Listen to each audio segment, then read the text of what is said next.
রাতের বেলা। আরে বাচ্চারা ভাই তোমরা কি শাওয়ার করছো নাকি? ও স্নান অনেক আসলে তোমরা গোসল দিচ্ছ পুকুরে। হ্যাঁ, আমি আসলে ওয়াশরুমে শাওয়ারে স্নান করতেছিলাম, মানে গোসল করতেছিলাম, তোমাদের ঝাপাঝাপি দেখে চলে আসলাম। আমি আসলে কি জানো, অলিম্পিক আছে না, অলিম্পিকে আমি শোনো তোমাকে বলি, অলিম্পিক আছে না, অলিম্পিকে কিন্তু আমি সাঁতার কেটে ফার্স্ট প্রাইজ তাই, হ্যাঁ। এইসব ছোটখাটো ব্যাপার আমার কাছে তাহলে ভাই এখানে একটু সাঁতার কাটে দেখান, এখানে একটু ভালো হতো। কি আমরা কি দিব, এখানে লাভ দিব? সবাই যখন বলছে তাহলে তাহলে কি একটা দিই? ভাই, আচ্ছা, ভাই, তাহলে তুমি আগে দাও, আমি চলে না দুজনে লাভ দে। না আমি আসলে আমি আগে দেখি। হ্যাঁ সবাই রেডি তো? ভাই আসেন,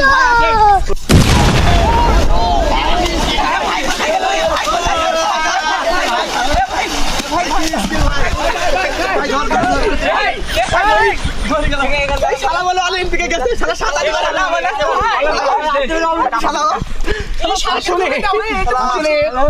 বাচ্চারা এখানে একটু মানে পানি অল্প তো, অলিম্পিকে তো আমি সমুদ্রে সাঁতার কেটেছি। কি করে